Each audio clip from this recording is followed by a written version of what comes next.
사랑하는 여러분, 주님의 은혜와 평강이 삶에 함께 하시기를 바라고 축복합니다. 오늘 말씀은 창세기 21장 22절에서 34절입니다. 우리가 창세기를 읽으면서 발견하는 독특한 표현 중에 하나가 그때의 사람들이 비로소 여호와 이름을 불렀더라 하는 이 비로소 여호와 이름을 불렀다, 이 표현입니다. 이게 어떤 말일까요? 그때에 비로소 여호와 이름을 불렀다. 그때 여호와 이름을 불렀다. 이게 어떤 말일까요? 우리가 기본적으로 아는 것이 있습니다. 이게 하나님께 예배했다, 하나님을 기도했다, 이런 뜻으로 알고 있고 당연히 그 뜻이 맞는데 창세기 4장 26절에 이 비로소 여호와 이름 불렀다, 이 말이 창세기 4장 26절에 나옵니다. 그런데 이 말씀이 창세기 4장에만 나오는 게 아니고 지금 13장 4절에도 나오고, 또 우리가 지금 읽은 21장 33절 여기에도 나오고, 또 한 곳 더 나오긴 하는데 여호와 이름을 불렀다라는 말이 성경 몇 곳에 나옵니다. 여호와 이름을 불렀다. 근데 이게 중요한 의미를 하나님께 예배한다인데 그냥 하나님께 예배한다는 뜻 이렇게 지나가기엔 그 의미와 배경이 매우 중요한 의미를 갖는 거죠. 그 창세기 4장 26절에 보면 그때 사람들이 비로소 여호와 이름 불렀다. 또 창세기 13장 4절은 그가 그곳에서 여호와께 제단을 쌓고 여호와 이름을 불렀다. 또 21장 33절 오늘 말씀에는 거기서 영원하신 여호와 이름을 불렀다. 이렇게 그 여호와 이름을 불렀다라고 말하는 그 배경, 그 맥락이 있습니다.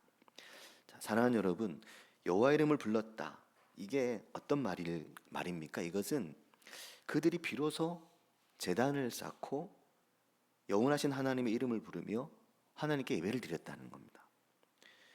근데 이 말의 의미와 이 말의 무게가 굉장히 크고, 창세기에서 이 말이 갖는 의미는 언약의 백성들의 그 계보와 연대와 연결이 되어 있는 거죠.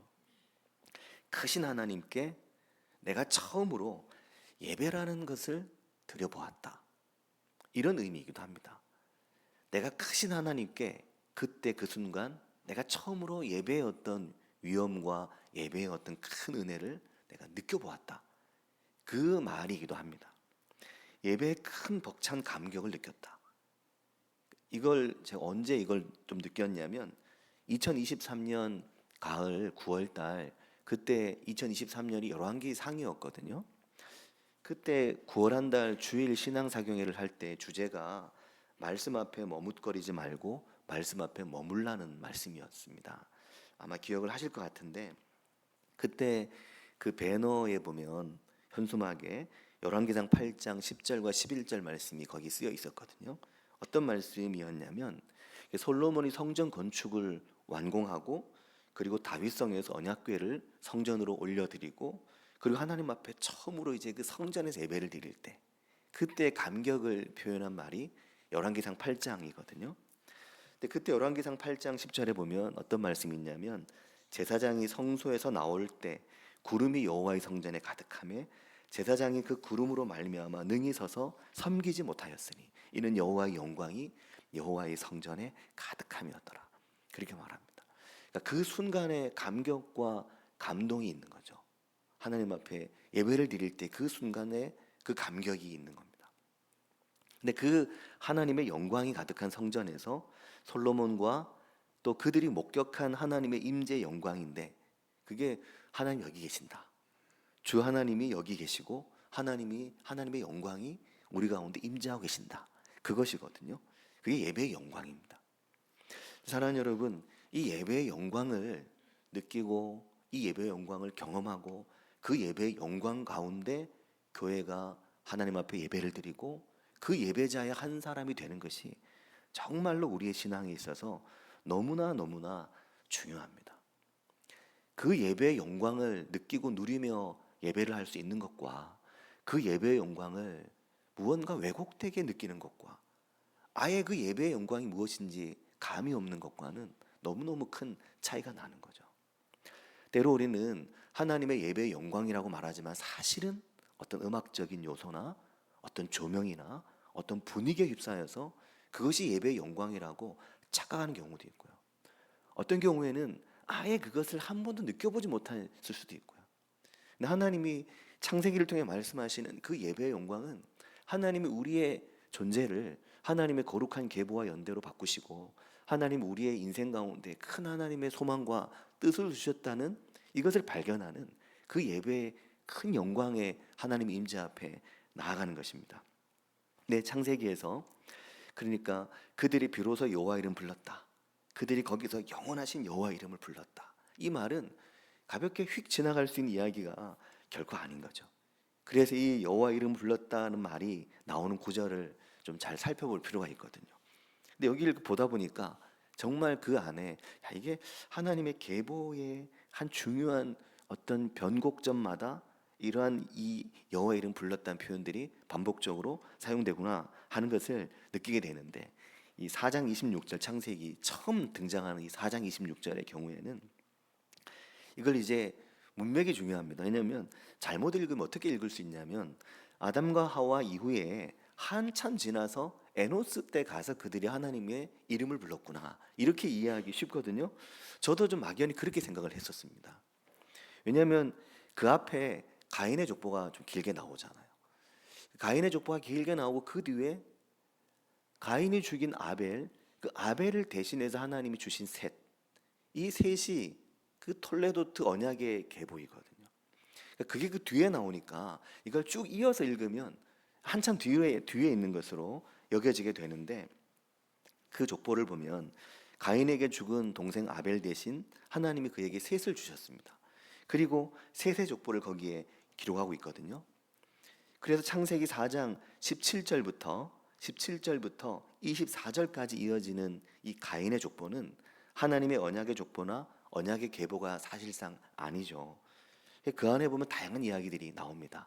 누구는 어떤 걸 이루었고 누구는 어떤 걸 이루었고 누구는 어떤 걸 이루었고 막 이렇게 쭉 나오지만 길게 나오지만 사실은 이 부분보다 창세기는 그 뒤에 나오는 셋의 족보 여기 요 과정이 이제 껑충 뛰어가는 거죠. 아벨 이후에 하나님께서 아벨 대신 주신 아들이 셋이잖아요. 근데 그리고 그 셋이 아들을 낳았는데 그가 에노스입니다. 그러니까 이게 아담과 셋과 에노스는 별로 이게 연대 차이가 없습니다. 붙어 있죠. 그러니까 거의 뭐 가까운 사이죠. 창세기 4장 26절에 보면 셋도 아들을 낳고 그 셋도 아들을 낳았는데 요 셋이 아담의 아이잖아요.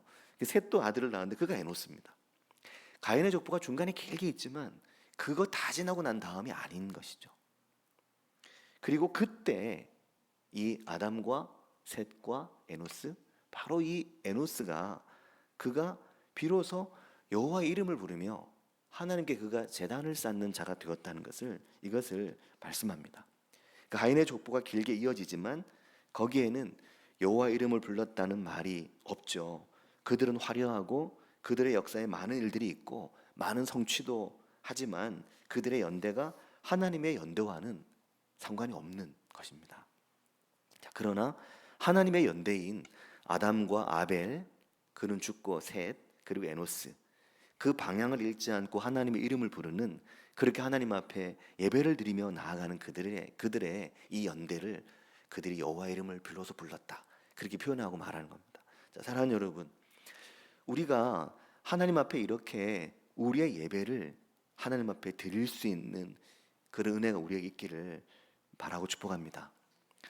사랑하는 여러분, 우리가 때로 하나님 앞에 나의 예배를 드릴 수 있는 그런 도움을 받을 때가 있습니다.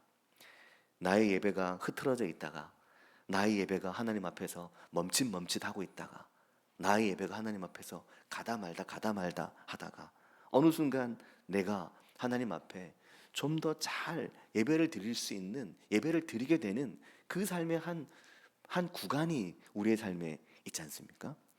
우리의 인생에 내가 하나님 앞에 전심으로 내가 내 온 마음과 온 영혼으로 하나님 앞에 온 몸으로 예배를 드리며 나아가게 되는 그 때가 우리의 삶에 있습니다. 그게 너무너무 중요합니다. 우리 교회가 그런 교회가 되길 바라고 축복합니다. 왜냐하면 우리가 다 인생의 광야를 지나가고 있거든요. 인생의 광야에서 가장 중요한 게 무엇입니까? 따뜻한 사람들을 만나는 거, 배려가 많은 사람들을 만나는 거, 나에게 큰 도움을 주는 사람들을 만나는 거, 물론 중요하지만 참으로 우리의 인생에 결정적으로 가장 중요한 것이 무엇입니까?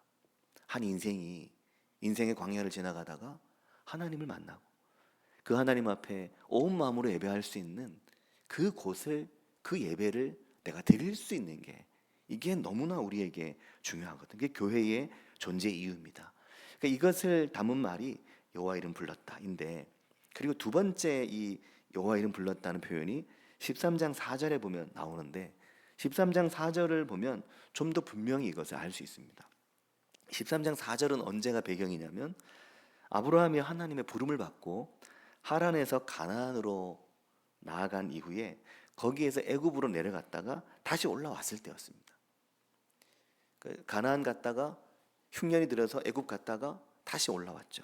그때거든요. 13장 4절에 보면 뭐라고 말하냐면 이렇게 말합니다. 그가 처음으로 제단을 쌓은 곳이다.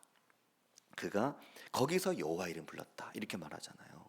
그러니까 이게 그가 처음으로 제단을 쌓은 곳인데, 그가 거기서 여호와 이름 불렀으니까 이미 앞에도 제단을 쌓은 적이 있네요. 그 말이잖아요. 이 말씀을 잘 보면 이미 이 아브라함이 그 애굽 갔다가 다시 올라와서 제단을 쌓고 거기서 여호와 이름 불렀는데, 이미 그 앞에 제단을 쌓았던 곳이 바로 그곳이었습니다. 그게 어디냐면 창세기 12장 8절 말씀을 보면 12장 8절에 거기에서 아브라함이 하나님 앞에 처음으로 제단을 쌓았다 이렇게 말하거든요. 먼저 12장 7절을 보면 7절에 여호와께서 아브라함에게 나타나 이르시되 내가 이 땅을 내 자손에게 주리라 그러시거든요. 하나님이. 그리고 그 뒤에 보면 아브라함이 어떻게 하냐면 자기에게 나타나신 여호와께 그가 그곳에서 제단을 쌓고라고 말합니다. 내게 오신 여호와 하나님 앞에 제단을 쌓은 거죠. 이게 처음인 겁니다. 그리고 창세기 12장 7절 8절 이 부분이 아브라함이 하나님 앞에 처음 쌓은 제단인데 8절이 이어서 보면 뭐라고 하냐면 거기서 베델 동쪽 산으로 옮겨 장막을 치니 서쪽은 베델이요 동쪽은 아이라. 아브라함이 이동을 하잖아요. 그가 그곳에서 여호와께 제단을 쌓고, 여기도 뭐라고 말합니까? 여호와 이름을 부르더니 라고 말하는 겁니다.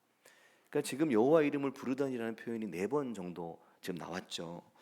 거기서도 여호와 이름을 불렀고 12장 8절에, 그리고 13장 4절에 애굽에 갔다가 올라와서도 다시 거기에 처음 제단 쌓았던 거기에 제단을 쌓고 또 그가 여호와께 그의 이름을 불렀던 것입니다. 이걸 말씀하고 있는 겁니다. 그러니까 사랑하는 여러분, 여호와의 이름을 불렀다는 것은 그가 하나님 앞에 예배를 드렸다는 말이잖아요. 근데 그 예배를 대충 하는 것이 아니고 그의 삶의 중요한 지점에서, 그의 인생의 중요한 변곡점이 되는 그 구간에서 하나님 앞에 제단을 쌓는 자요, 하나님의 이름을 부르는 자요, 그가 믿음의 연대를 가진, 믿음의 연대에 속한, 믿음의 계보에 속한 바로 아브라함이었다. 이걸 말씀하고 있는 것입니다. 사랑하는 여러분, 이게 참 중요합니다.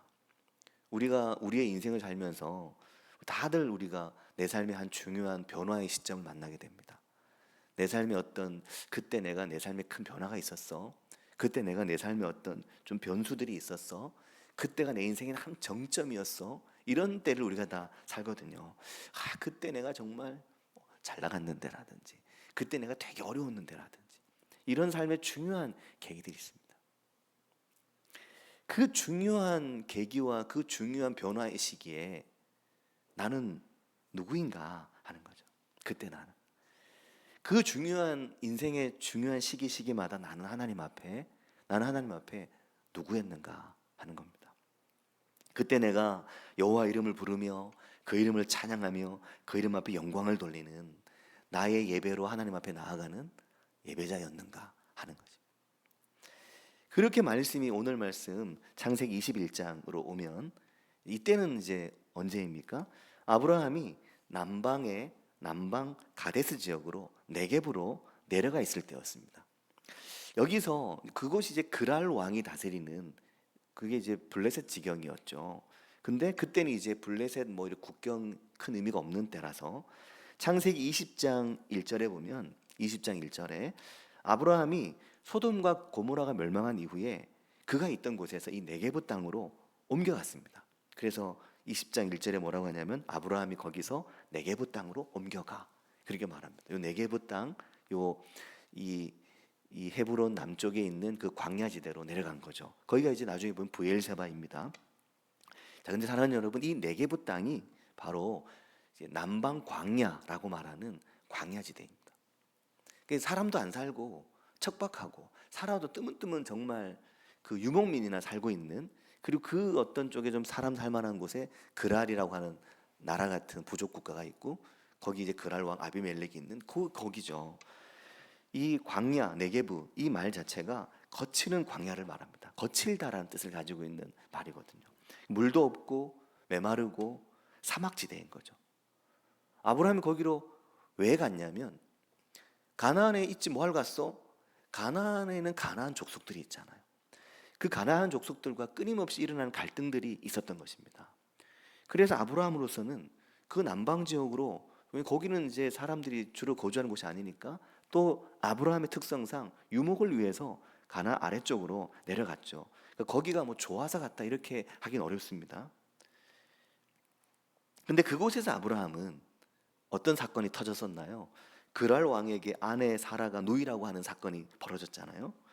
거기서 아브라함이 그 스스로 어떤 일이 또 있었냐면, 그 스스로 내가 이삭 대신이라고 했던 이스마엘, 이 이스마엘을 아브라함이 그 남방 가데스 지역에서, 그 브엘사바 지역이죠, 거기에서 내게 이삭 대신이라고 했던 그 이스마엘, 그 아들을 어머니 하갈과 함께 집에서 내보냅니다. 이게 요 20장의 요 그 그랄 지역, 그 남방 가데스 지역에서 아브라함이 있었던 일이었거든요. 그러니까 그게 아마 13년 정도 시간이 지났기 때문에 그 이전에 이제 이스마엘이 태어났죠. 17장 이 정도에서 이스마엘이 태어납니다. 근데 사랑하는 여러분, 우리가 이것을 잘 알아야 될 필요가 있는데, 우리는 이제 이 역사를 우리가 밖에서 멀리서 들여다보면, 아브라함이 이삭은 여종의 아이니까 버렸나 보다, 내보냈구나, 그리고 이삭, 사라에게서 난 이삭을 아들로 이렇게 살았나 보다, 이렇게 생각하고 넘어가면 우리는 뭐 남의 집 집안 일이니까 우리 일은 아니잖아요. 근데 사랑하는 여러분, 생각해 보시기 바랍니다. 이게 아브라함에게는 굉장히 큰 사건이었습니다. 큰 사건이죠. 그 어머니들 아이들에게도 첫정이라는 게 있잖아요. 물론 뭐 내 몸으로 난 첫째이긴 하지만, 아브라함에게는 이스마엘이 사라에게 이스마엘과 다른 개념이죠. 사라에게 이스마엘은 피연방울 안 섞인 나와는 무관한 내 남편의 아이인데 다른 여자의 아이잖아요, 이스마엘이. 하지만 아브라함에게는 그 하나님 앞에서 내가 너의 몸에서 날 자를 너의 씨로, 너의 씨가 이 지면의 모래보다 하늘의 별들보다 그렇게 약속하셨는데, 무별보다 많게 한다 하셨는데, 그걸 가지고 아브라함이 하나님의 이름을 부르며 하나님께 구하며 언제 그런 자식을 주실지 그렇게 기다리다 낳은 아이가 비록 여종의 아이지만 이스마엘이었거든요. 아브라함에게 이스마엘은 사라가 생각하는 이스마엘과는 톡 깨놓고 보면 약간 다르죠. 그러니까 아브라함에게는 이스마엘이 작은 의미가 아니었습니다. 아브라함은 그래서 하나님께 괜찮습니다, 이스마엘이나 하나님 앞에 있으면 좋겠습니다, 이 말이 그냥 뭐 아닌 뭐 이런 식이 아닌 겁니다. 이미 내 몸에서 나왔고, 그때는 일부 다처였으니까요, 사회가. 지금은 말이 안 되는 상황이지만, 하지만 거기서 집에서 자라고 있고 크고 있는 이스마엘이 한 13살 이렇게 된 겁니다. 13살이면 뭐 지금 중학교 가야 될 나이니까요, 얼마나 이쁜 나이인가요. 그 이스마엘인데 갈등이 아브라함이 너무너무 컸습니다. 왜 갈등이 컸냐면, 이스마엘이 자라면서 그 사이에 이삭이 또 태어나죠. 한 13년 지나서 이삭이 딱 태어났는데, 그것도 이제 남방 가데스 거기죠, 이삭이 태어난 게. 이삭이 태어나니까 이 이스마엘이 이삭을 자꾸 놀리는 거, 조롱하고. 그러니까 이게 애들 싸움이 엄마들 싸움 되는 거죠. 이스마엘이 이삭을 놀리니까 사라가 그럴 때마다 발끈발끈하는 겁니다. 당연히 그랬겠죠. 그 사라는 또 주인이고 하갈은 여종인데 하갈을 학대하기 시작하는 거죠. 그걸 지켜보는 아브라함의 속은 하루도 편할 날이 없겠죠. 그런 상황이었습니다. 근데 그런 와중에 이삭은 태어났고, 이삭은 하나님께서 정말 나와 사라 사이 주신 아이고, 이스마엘은 또 그렇지 않으니까 그 상황인데 21장 10절에 보면 사라가 참다 이제 못 참게 된 겁니다. 사라가 21장 10절에 보면 뭐라고 하냐면 그가 아브라함에게 이르되 이 여종과 아들 내쫓아라 그럽니다. 남편에게 당신 이 하갈 그리고 아이 이스마엘 내쫓아요 그러는 겁니다. 내보내요 집에서. 아주 그냥 꼴도 보기 싫은 거죠. 당장 내보내라고 난리가 난 겁니다. 그러면서 이 종의 아들은 내 아들 이삭과 함께 기업을 얻을 수 없어요 그러는 겁니다. 사라 입장에서 충분히 할 수 있는 말이죠. 근데 이게 21장 11절을 보면 아브라함이 간단하지 않았어요. 아브라함이 21장 11절에 뭐라고 되어 있냐면 아브라함이 너무너무 근심이 됐습니다. 아브라함이 깊은 근심에 빠졌습니다. 이를 어쩌나 이걸 내보내야 되나? 이스마엘이나 하나님 앞에 살면 좋겠다고 내가 하나님께 기도하고 하나님께 말씀드렸는데 이걸 내보내야 되나? 너무너무 고민이 된 거죠. 그런데 21장 12절에 보면 하나님이 아브라함에게 말씀하신 겁니다. 하나님 아브라함에게 대답하신 거죠. 그러니까 이것이 아브라함 하나님께 기도하고 하나님 어떻게 해야 됩니까? 하나님 아브라함에게 대답하신 것이 뭐라고 합니까? 하나님이 아브라함에게 이르시되 내 아이나 내 아이예요. 하갈의 아이가 아니고 너의 아이 이스마엘이나 내 아이나 너의 여종으로 말미암아 근심하지 말고 사라가 내게 이른 말을 다 들어라. 이삭에게서 나는 자라야 너의 씨라고 부를 것이기 때문에 사라의 말을 다 들으라고 그렇게 말합니다.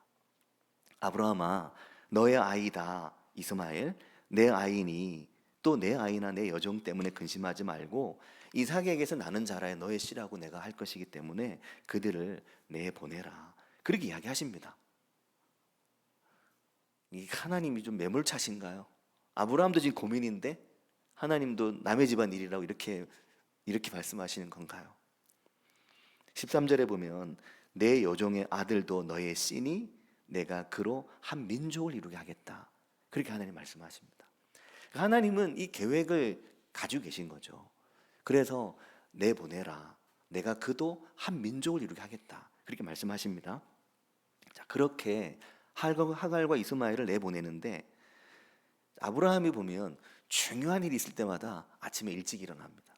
창세기는 그걸 구체적으로 기록하고 있는 거죠. 소돔과 고모라 멸망할 때도 아브라함이 아침 일찍 일어나서 그쪽을 내려다봤거든요. 아들 이삭을 하나님께 번제로 드리는 모리아길 갈 때도 아침 일찍 일어납니다. 이때도 21장 14절을 보면 아브라함이 아침에 일찍 일어났습니다.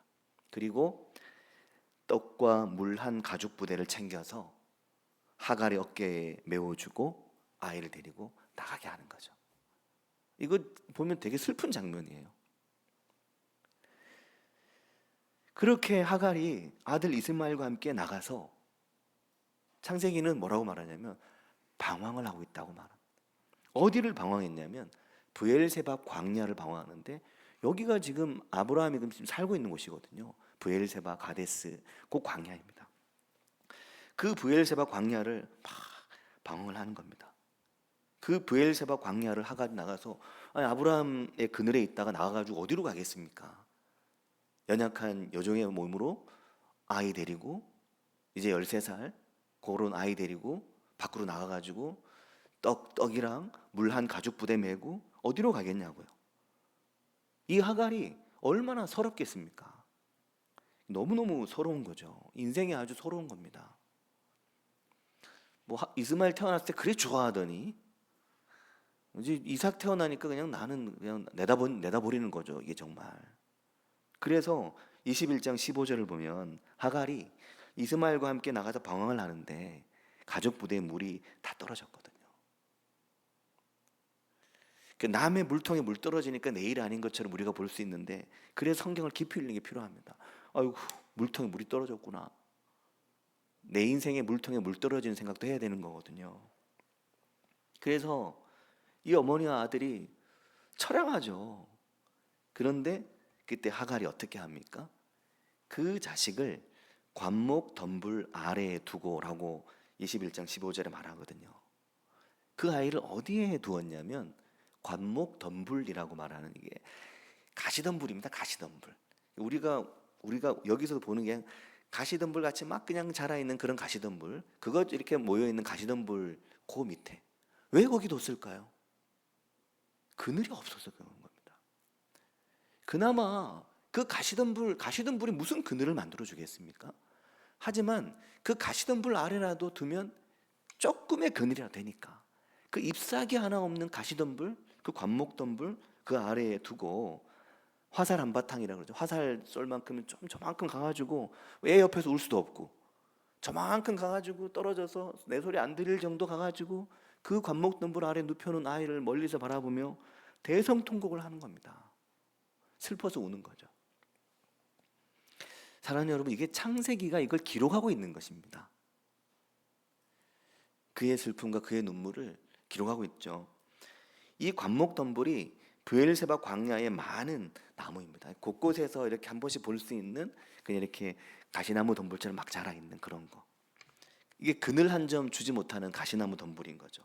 뜨거운 햇살을 피하기에는 턱없이 부족한 하갈은 그 그늘 아래 이스마엘을 눕히고 있는 겁니다. 사랑하는 여러분, 광야가 그렇죠.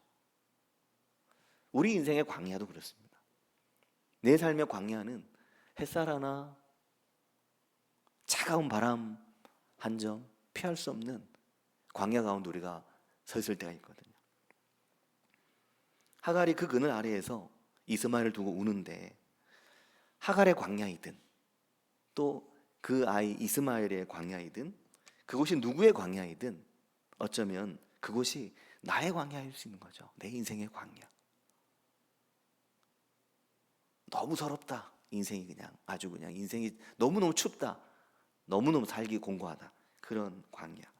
그 뜨거운 광야인데, 사랑하는 여러분, 아브라함이 이 브엘세바 광야에 에셀 나무를 심는 겁니다. 이게 좀 약간 새롭게 느껴졌어요. 하갈이 아이를 눕히고 펑펑 울었던 곳이 관목덤불 아래인데, 이 아브라함이 그 브엘세바 광야에 에셀 나무를 심는구나. 그게 물론 하갈과 이스마엘을 위한 에셀 나무라고 하긴 좀 어렵습니다. 하지만 아브라함이 그곳에 에셀 나무를 심고 거기서 여호와 이름을 부르는 겁니다. 왜 이렇게 말할까요? 궁금하죠? 왜 이렇게 말하지? 창세기 4장에서는 비로소 에노스가 여호와 이름 불렀다. 또 창세기 13장에서는 또 거기서 또 여호와 이름을 이제 불렀는데, 제단을 쌓은 곳에서. 근데 여기는 아브라함이 21장 33절 보면 아브라함이 브엘세바에 에셀 나무를 심고 거기서 영원하신 하나님의 이름을 불렀으며, 이렇게 말하는 겁니다. 왜 창세기는 이렇게 우리에게 말하고 있을까요? 그래서 이 에셀 나무가 뭐냐? 에셀 나무가 어떤 나무지? 궁금해지죠. 어제 새벽 예배 말씀이었거든요. 어제 새벽 말씀을 들으시고 또 뒤에 파란색 글씨로 써놓은 말씀 묵상 노트를 보신 분들은 보셨을 텐데, 이 에셀 나무가 되게 특별한 나무이더라고요. 어떤 사람은 이 브엘세바의 에셀 나무가 엘리야가 도망갔던 브엘세바 그 광야의 로뎀 나무라고 막 연결 짓는 사람들도 있더라고요. 근데 보니까 약간 비슷하게 생기긴 한 것 같아요. 근데 그게 같은 건 아닌 것 같습니다. 에셀 나무는 우리나라의 사철나무. 여기 교회 앞에 바로 딱 내려가면, 데크 내려가면 그 바로 앞에 있는 그 향나무, 측백나무 있죠. 그 나무, 사철나무. 그 나무랑 비슷한 것 같아요. 저 나무가 이렇게 조그만하게 있을 수 있는데 막 크게 자라면 이렇게 약간 이제 이렇게 그늘을 만들어줘서 거기에 파란색의 푸른 잎이 한 2mm 정도니까 이렇게 짤막짤막한 잎이 도돌도돌도돌 막 돋아나 있는 거죠. 이 나무가 사철 푸른 나무라서 이게 눈에도 잘 띄고 늘 이제 그런 모양인 겁니다. 근데 이게 에셀나무가 사람들이 볼 때는 그렇게 푸른색으로만 보이는 게 아니고 여기에 거의 봄 그리고 7월부터 11일 봄, 여름, 가을이죠. 그러니까 봄, 여름, 가을 길게 여기에 늘 꽃이 피어 있다고 합니다. 꽃이 흰색의 핑크, 연한 핑크 혹은 흰색의 꽃이 피는데 이 꽃이 자잘한 이삭들을 모아놓은 것처럼 핀다는 거죠. 그렇게 꽃이 이렇게 길쭉길쭉한 꽃이 하얀색 꽃이 피는 겁니다. 그러니까 그것도 이쁜데 이 나무의 특징은 새벽에도 말씀드렸지만 이 나무는 나무 안에 그 이 염분을 작용하는 뭐 분비선이 있어서 그래서 그 지역이 바로 옆에 지중해라서 수분 속에 염분이 섞여 있는 수분이 많고 또 고온이잖아요. 다습한데 고온 다습하면 이게 또 어떤 곳에는 비가 잘 안 온다 그러더라고요. 제가 과학적 원리를 잘 몰라서. 그런데 이 나무는 고온 다습한 염분 있는 환경에 그 염분 있는 물을 이 나무가 딱 끌어당겨서 이게 어차피 나뭇잎에 이제 이슬이 맺히니까 아침이나 새벽이 되면 이슬이 맺힐 때 염분이 섞인 그 이슬이 이렇게 딱 맺히는 그러니까 이게 안에서 염분이 나오고 공기 중에 염분이 만나서 하여튼 염분의 결정체가 생기는 거죠 나뭇잎에. 그럼 이게 멀리서 볼 때 약간 반짝반짝이듯이 약간 신비롭게 반짝이듯이 보이는 겁니다. 보석처럼 그렇게 표현했더라고요. 그런데 이 나무는 그 염분은 빼고 그 수분은 흡수하고 잎으로. 그래서 이 나무가 광야에서도 푸름을 유지하고 자라서 이 나무를 작은 광야의 작은 숲이라고 한다고 하거든요. 근데 더 중요한 건 이게 중요하더라고요. 이게 이제 물기가 날아가잖아요. 그러니까 막 맺혔던 물기가 쫙 날아가면 그 주변에는 열기를 가지고 날아가잖아요. 열기를 빼앗아서 날아가니까 그 나무 아래는 상대적으로 시원해지는 거죠. 그러면 사람들이 에셀나무가 저기 에셀나무가 있네. 그러면 사람들이 그 나무 아래로 가서 쉰다는 겁니다. 그런데 아브라함은 그 에셀나무를 심고 거기에서 여호와께 그 이름 부르며 예배를 드리니까 사람들이 쉴 만한 그늘을 만들어주는 곳, 거기서 아브라함 예배를 드리고 있으면 지나가는 사람들도 들르고 볼 수 있는 뭐 하나 저 사람 올 수 있는 곳, 거기서 하나님께 예배를 드리니까 사람들이 쉴 수 있는 나무 그늘을 만들어주고 그리고 거기서 자기는 하나님께 예배를 드리고 그 예배 드리는 그를 지나가는 사람들은 발견하고 볼 수 있는 그 나무 에셀나무다라는 겁니다. 이 에셀나무가 되게 멋지죠. 우리 교회가 이런 나무 그늘이 되는 교회가 되길 바라고 우리의 신앙과 믿음이 이 에셀나무 같은 나무가 되길 바라고 무엇보다 에셀나무를 그곳에 심은 아브라함의 마음이 어떤 마음인지는 알 수 없는데 결국 그 효과는 그곳에서 여호와께 예배를 드리고 또 다른 누군가가 언젠가 인생에 지치고 관목 덤불이라도 찾아야 될 때 그 에셀나무 아래에서 쉴 수 있는 그 참된 그늘을 만드는 그런 은혜가 우리의 삶에 있기를 바라고 축복합니다. 같이 기도하겠습니다.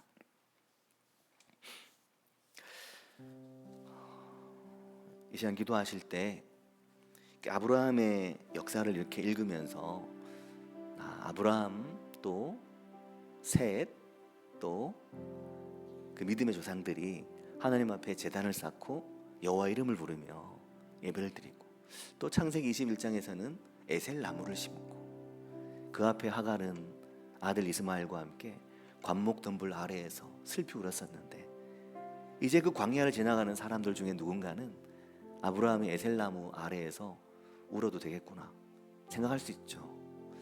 우리 인생이 그런 에셀 나무 같은 그늘이 되는 인생이 되고 또 우리가 힘들고 지칠 때는 에셀 나무 같은 그늘이 되어주는 교회를 만나고 그런 믿음의 지체들을 만나서 그 그늘에서 하나님 앞에 참된 예배를 드릴 수 있는 그런 예배의 영광, 예배의 은혜, 하나님의 그 놀라우신 그늘의 은혜 누리며 살아가는 인생이 우리들이 되기를 같이 한 목소리로 기도하겠습니다. 하나님 아버지 감사합니다. 저희를 함께 하시고 쓰여주셔서 아버지 하나님 우리 인생이 에셀나무 같은 인생이 될 수 있도록 인도해 주시기를 축원합니다. 아버지 하나님 인생의 광야를 만날 때 인생의 브엘세바를 만나며 인생의 거친 들을 만날 때 그 거친 들에서 하나님 앞에 예배하며 하나님 앞에 예배를 드릴 때 우리 인생의 에셀나무를 심으며 우리 인생의 에셀나무를 심고 그늘을 만들어 우리 인생의 그 작은 숲을 만들고 주님 누군가의 숲이 되고 누군가의 그늘이 되며 누군가의 아버지 하나님 쉬어갈 수 있는 공간이 되며 누군가 여호와의 이름을 부르는 이들을 만나는 곳이 될 수 있는 그 교회, 그 아름다운 믿음의 지체들의 공동체를 세우고 이루며 주님 오늘 내 인생의 광야에서 그 하나님 은혜를 경험하는 인생이 될 수 있도록 인도해 주시기를 주님 원합니다. 아버지 하나님, 오늘 내 삶의 광야를 지나가며 내 인생의 관목덤불 아래에 있는 일이 있습니까? 아버지 하나님, 단 한 줌의 햇살도 막아줄 수 없는 관목덤불이 아닌 아버지 하나님, 하나님께 예배하며 하나님의 이름을 부르는 주님 그 그늘, 여호와의 그늘, 아버지 하나님 여호와 이름을 부르는 그 그늘로 피하는 저희들 될 수 있도록 인도해 주시기를 주님 원합니다. 아버지 하나님 역사하시고 함께 하셔서 주님 저희 인생의 그 일들을 인도하여 주시옵소서.